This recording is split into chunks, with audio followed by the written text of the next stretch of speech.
Hiya, this is a video blog post for the Daily Planet.org.uk, and it's about water. It's about the water that I'm drinking, it's about the water that you drink, it's about the water that a billion people in the world don't get to drink. It's about the evils of bottled water, and they are evils, and it's about the 2,000 children a day that die through water-related disease. So here goes. The reason that I was thinking about this is because I've spent the last few months on a sailboat, and we haven't had very good water. We've been stopping at different Pacific islands, and we never know the quality of the water that we're going to get. Before that, I was in Peru, and the water there was pretty bad. So as kind of a Christmas present, I've got this, the LifeSaver Bottle. Now, the good thing about this bottle is that it filters everything. It's got a filter inside it. Put the water in here, you pump this a little, water comes out here.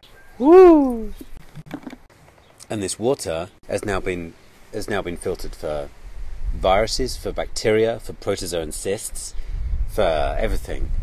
The only thing that will stay in this water is really, really tiny things like ions of salt. There's also an activated carbon filter that will filter out heavy metals and lots of chemicals. And I'm going to give you a demonstration of just how cool this bottle is. So earlier I got a little gift from the guinea pig.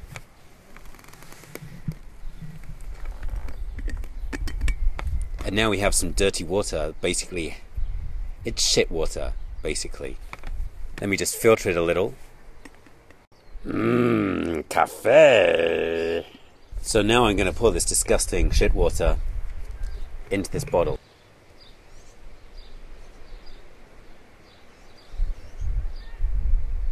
Just put the base back on. And you can see that's not quite the colour it should be. So now I'll take my shit water, give it a pump, and it needs to pump because the pores in this filter are so small that the water molecules literally need to be forced through them. They're so small because they're something like 15 nanometers across. That's smaller than the smallest virus, much smaller than any bacteria or protozoan cyst or little bits and pieces. And that's why this British invention is so cool. So now I've got my shit water.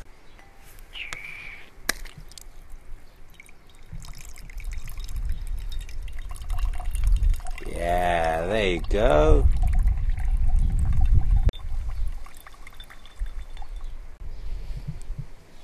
And there is some nice clean water. Cheers.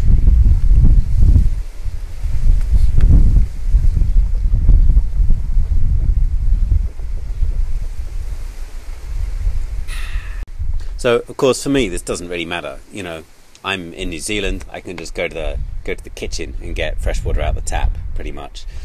But I started thinking about this and the issues to do with water in Peru. And of course, if you live in Peru and you're Peruvian, then the issues are a lot more important because you can't just change your water supply. I was living on this farm in Peru for a couple of months. And just before I arrived, apparently, they didn't tell me at the time, but there'd been a hepatitis outbreak in the farm, and several people have got hepatitis from the water. And hepatitis is a virus, so it does need to be filtered out by a bottle like this. And as it happens, 20 years before, in that very town, Chancay, on the coast of Peru, that's where a cholera outbreak had started that affected much of South America and killed hundreds of people. So to this day in Peru, I know people that get the water out the tap, boil it, wait for it to cool, then put it through a Brita water filter, then put it in the fridge so it's nice and cool. Because people are paranoid, people are scared. And that's people who live in cities and have a municipal water supply where clean water just comes straight out the tap. But what if you can't get clean water straight out the tap? Well, that's the situation that about 1 million people in the world find themselves in. Did I say 1 million? Nearly 1 billion people in the world find themselves in, and there's about 2.5 billion people who don't have access to sanitation, and that basically means decent toilet facilities. And what that means in practice is that shit gets into the water and people get sick, so that every day somewhere in the world 2,000 children die just through diarrhea. And it's not just children, it's about 6,000 people a day. That's 750,000 children every year. 2 million people every year that die of pretty much preventable disease from water. And there's lots of reasons for that. One of the main reasons is poverty. But we're not talking just about poverty as in, oh dear, these people are poor, they're so poor, or they can't afford bottled water, or they can't, whatever. Farming, forestry, urbanization, industrialization, climate change, all of these things contribute to people being impoverished. It's not just that people necessarily started off poor, they're made poor, often by other people getting rich. One dramatic example is that companies suck up the water from natural aquifers to make this stuff. I don't buy this, I had to borrow this from somebody. Make the water into fizzy, sugary crap, then sell it back to people for a hugely increased rate, and then people can't even get the natural water that should have been their birthright. And of course, because of this, because of the reasons for water poverty and water scarcity, the solution isn't just to have like a filter or whatever. We need to do something systematic about what's happening to the water. We're approaching, in some areas of the world, peak water, like peak oil.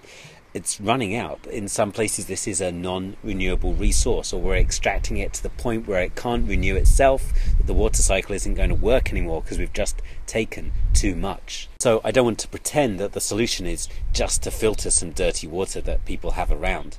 But in fact, it's not such a bad idea, especially when you're talking about disasters, about people who end up in refugee camps. Think of a cyclone, a hurricane, an earthquake. You've got floods, you've got disgusting water that you can't drink, everything else has been disrupted, you can't even get bottled water in through aid, so there's certainly none in the shops. There's plenty of people in the world who have access to some water, but that water isn't safe. And so things like this aren't just for hikers or for middle-class travellers like myself. Something like this and the technology inside this bottle can be used for a family that have access to water, but it's not safe to drink. It would get rid of that problem that I found in Peru of hepatitis, a virus in the water supply, or cholera indeed. And this bottle, the LifeSaver bottle, isn't unique. There's other things such as the Life Straw, which doesn't filter viruses, but then there's the Life Straw family, which is like a box that goes on the wall and plugs into your plumbing system. That filters everything as well. There's other companies that do that thing that go straight onto a tap, like Drink Safe Systems, bottles from Aqua Mira, and this technology is available now. And yeah, these things are expensive. This bottle cost, what, $150? And we think things like this are expensive. It's expensive to provide for the poor of the world, right? Well, with $8 billion, you could literally buy these things for half the world suffering from water problems, and that would meet the Millennium Water Goal. With $20 billion, you could provide for clean water with these filters for everyone. And yeah, of course, it's not a complete solution because of the systemic problems of water. But let's just look at the money. $20 billion would provide for everybody. And what is the UK's annual aid budget? Actually, it's almost exactly $20 billion. So why doesn't the United Kingdom just buy water filters for everybody in the world one year as a Christmas present? Good question, right? Now, because I'm kind of political and it's something that I'm interested in, and I blog about it at greenwordsworkshop.org, I'm going to say it's something to do with values. The idea that somehow these people don't deserve to have clean water if they haven't really done enough about it themselves. And also there's the values of supporting the people that have done something useful, the corporations who are providing for the economy, they're creating a service to give you this fizzy sugary crap. And what does the market say you should do if you've got unclean water? Buy bottled water. And lots of people do, because there's 50 billion bottles of water consumed in the United States, just in the United States, every year. And if you're interested in how expensive things are, well, bottled water is really expensive. We're talking typically about between 240 and 10,000 times the price of tap water. That's 1,000,000% more expensive. 1 million. Hello people. And each person in America spends about $237 a year on average on bottled water. Well, that's much more expensive than this thing, and this thing will protect you if you drink guinea pig shit water.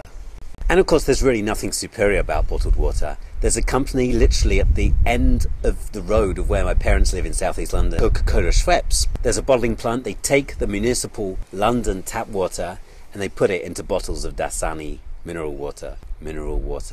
That's the size of the con that's going on here.